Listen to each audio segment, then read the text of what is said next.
എല്ലാത്തിനും ഉത്തരം പറഞ്ഞേ പറ്റുള്ളൂ. എനിക്ക് ബാക്കിയുള്ളവർക്കൊക്കെ ഇതിന് വേറെ ആൾക്കാർക്ക് ചോദിക്കാൻ ഭയങ്കര പേടിയായിരിക്കും.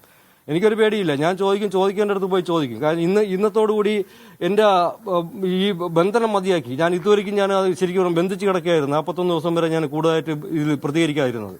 ഇന്നത്തോടെ എൻ്റെ ചടങ്ങ് കഴിഞ്ഞു, എൻ്റെ മകൻ്റെ കാര്യങ്ങൾ കഴിഞ്ഞു.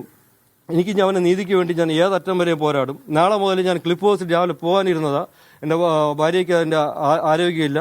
അവളെ ആരോഗ്യം കൂടെ ശരിയായി കഴിഞ്ഞിട്ട് ഞാൻ ഉടനെ തന്നെ ഞാൻ ഇറങ്ങും. ഈ കാര്യങ്ങൾ റെഡിയായില്ലെങ്കിൽ, ആ പെൺകുട്ടികളെ അറസ്റ്റ് ചെയ്തില്ലെങ്കിൽ, അക്ഷയെ അറസ്റ്റ് ചെയ്തില്ല എന്നുണ്ടെങ്കിൽ, ഡീനെതിരെ ആക്ഷൻ എടുത്തില്ല എന്നുണ്ടെങ്കിൽ, പിന്നെ എന്തുകൊണ്ട് ഈ ഇത്രയും ദിവസം ഈ CBI അന്വേഷണം വൈകിപ്പിക്കാനുള്ള കാരണത്തിൽ ഈ മുതിർന്ന ഉദ്യോഗസ്ഥർക്ക് എന്തുകൊണ്ട് ആക്ഷൻ എടുത്തില്ല? ഇത്രയും കാരണങ്ങൾ ഉന്നയിച്ചുകൊണ്ട് ഞാൻ ഉടനെ തന്നെ ഞാൻ അതിനെ സമരം തുടങ്ങും.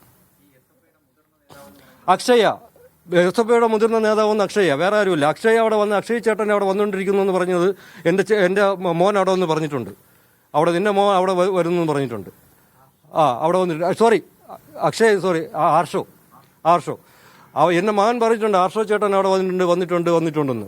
അപ്പോൾ അവിടെ വന്നിട്ടുണ്ട്. എന്തിനാ വരുന്നത്? ഇപ്പോഴല്ല പറഞ്ഞിട്ടുള്ളത്, പണ്ട് വന്നിട്ടുണ്ട്. വളരെ സ്നേഹത്തോടെ അവൻ പറയുന്നത്.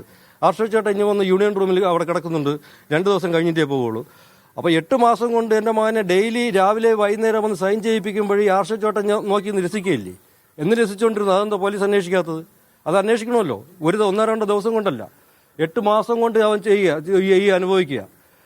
ഈ മാവോയിസ്റ്റിന്റെ അതേ രീതിയിൽ, മാവോയിസ്റ്റിന്റെ ഈ നക്സലിന് കിട്ടിയ അതേ ട്രെയിനിങ്ങാണ് കിട്ടിയിരിക്കുന്നത്. ഒരു ശരീരം മുറിവില്ലാതെ എങ്ങനെ ചതച്ച് റെഡിയാക്കാം എന്നുള്ള രീതിയിൽ അവർ കറക്റ്റായിട്ട് എങ്ങനെ കിട്ടിയിട്ടുണ്ട്. അത് തന്നെയാണ് ഈ SFI എന്നുള്ള ഈ നക്സൽ തീവ്രവാദികൾ ചെയ്തിരിക്കുന്നത്. അവർ തന്നെയാണ് ഫുൾ ഉത്തരവാദി. അവരിത് ഉത്തരം പറഞ്ഞേ പറ്റുള്ളൂ. പറ്റുമെന്ന് പറഞ്ഞാൽ ആഭ്യന്തര മന്ത്രാലയം പറയണം. കാര്യം എന്നാൽ അവരെ പാർട്ടിയാണ് ഭരിക്കുന്നത്. അത് പറയണം. പറഞ്ഞില്ല എന്നുണ്ടെങ്കിൽ അതിന്റെ അന്വേഷണം വരുമ്പോൾ പറയേണ്ടി വരും. ഇല്ലെങ്കിൽ ഞാനത് പ്രശ്നമായിട്ട് ഇറങ്ങും. അല്ല, ആർക്കും ആർഷോ ചേട്ടനാണെങ്കിലും ആർക്കും വലിയ കൊമ്പൊന്നുമില്ല. എല്ലാവരും ഇവിടെ ജീവിക്കേണ്ടവരാണ്. കേരളത്തിൽ ജീവിച്ചേ പറ്റുള്ളൂ എല്ലാവർക്കും.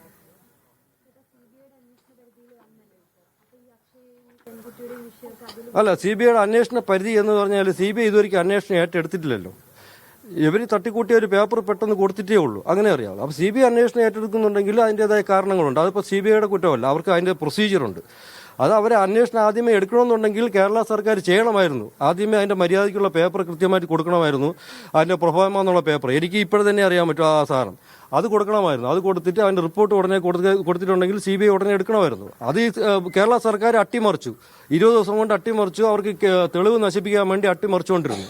എന്നിട്ടാണ് ഇപ്പോൾ തട്ടിക്കൂട്ടി 1 മണിക്കൂർ കൊണ്ട് ഒരു പ്രൊഫോമ പേപ്പറും ട്രാൻസ്ലേഷൻ പേപ്പറും തട്ടിക്കൂട്ടി കൊണ്ടുപോയത്. ഇനി അവർ CBI ഏറ്റെടുക്കുമോ അല്ലെങ്കിൽ ഏറ്റെടുക്കുമോ ഇല്ലേ, അത് CBIയുടെ മേളിലാണ്. അപ്പോൾ എനിക്ക് അവരെ ഒരിക്കലും കുറ്റം പറയാൻ പറ്റില്ല. ഇത് അട്ടിമറിച്ച കേരള സർക്കാർ അടിമുടി അട്ടിമറിച്ചു. ഈ പോലീസ് കേസും അട്ടിമറിച്ചു. CBI അന്വേഷണത്തിൽ ഇവിടുന്ന് കൊടുക്കേണ്ട പെർഫോമ പേപ്പറും അതിന്റെ റിപ്പോർട്ട് കംപ്ലീറ്റ് അട്ടിമറിച്ചു കഴിഞ്ഞു. സംസ്ഥാന സെക്രട്ടറി ആർഷോ നിരന്തരം കോളേജിൽ വരുന്നുണ്ട്. അങ്ങ് നേരത്തെയും ഉന്നയിച്ചതാണ്. ആർഷയെ കൂടി ഇതിൽ പ്രതിചേർത്ത് കേസെടുക്കണമെന്നാണ് ആവശ്യപ്പെടുന്നത്. തീർച്ചയായും ആർഷയെ കൂടെ പേരെടുക്കണം. കാര്യം എന്ന് പറഞ്ഞാൽ അത് കൊലപാതകത്തിൽ മാത്രമല്ല, 8 മാസം അവനെ അവിടെ ഒരു ഉടുതുണി പോലും ഇല്ലാതെ പീഡിപ്പിച്ചുകൊണ്ടിരിക്കുക, രാവിലെയും വൈകുന്നേരം. ഞാൻ പറയുന്നതല്ല, അത് ആന്റി റാഗിംഗ് സ്ക്വാഡ് പറയുന്നതാണ്. ആന്റി റാഗിംഗ് സ്ക്വാഡിന്റെ റിപ്പോർട്ടിലുള്ളതാണ്. 2 പെൺകുട്ടികൾ അവനെ ഉപദ്രവിച്ചത് ആസ്വദിച്ചുകൊണ്ടിരുന്നു. അത് അവരെ അറസ്റ്റ് ചെയ്തിട്ടില്ല. പിന്നെ ഈ ആർഷോ 8 മാസം വന്ന് ആന്റി റാഗിംഗ് സ്ക്വാഡ് പറഞ്ഞിട്ടില്ല. അത് പറഞ്ഞത് എൻ്റെ മകനാണ്. അപ്പോൾ പറയും എൻ്റെ മകൻ പറഞ്ഞു ഇനിയിപ്പോൾ തെളിവില്ലല്ലോ, മരിച്ചു പോയെന്ന്. ഓക്കെ, തെളിയിക്കുക. ആർഷോ അവിടെ വന്നിട്ട് പോയോ ഇല്ല എന്നുള്ളത് അവൻ്റെ മൊബൈൽ ചെക്ക് ചെയ്തിട്ട് അവൻ സൈബർ സെൽ ചെക്ക് ചെയ്യട്ടെ. 8 മാസം എത്ര ദിവസം ആ പൂക്കോട് റേഞ്ചിലുണ്ടായിരുന്നു, അവിടെ ഉണ്ടായിരുന്നു. രാവിലെ വൈകുന്നേരം ഉണ്ടെങ്കിൽ ഓരോ മാസവും ആർട്സ് ആണെങ്കിൽ സ്പോർട്സ്, ബാക്കി പരിപാടിക്കെല്ലാം ഇതേ അവിടെ ഉണ്ടെന്നാണ് എൻ്റെ മകൻ പറഞ്ഞിട്ടുള്ളത്. അതൊക്കെ ചിലപ്പോൾ എൻ്റെ മകൻ പറഞ്ഞിട്ടുള്ള കള്ളമാണെന്നുണ്ടെങ്കിൽ അവന് മൊബൈലിനെതിരെ, ആഭ്യന്തര വകുപ്പിനെതിരെ, SFI സംസ്ഥാന സെക്രട്ടറി ആർഷോക്കെതിരെയൊക്കെ അതിഗുരുതരമായ ആരോപണങ്ങളാണ് സിദ്ധാർത്ഥിന്റെ അച്ഛൻ ജയപ്രകാശ് ആരോപിക്കുന്നത്. വരും ദിവസങ്ങളിൽ ക്ലിഫ് ഹൗസിന് മുന്നിൽ സമരം നടത്താനാണ് പരിപാടിയെന്നും അദ്ദേഹം പറഞ്ഞു.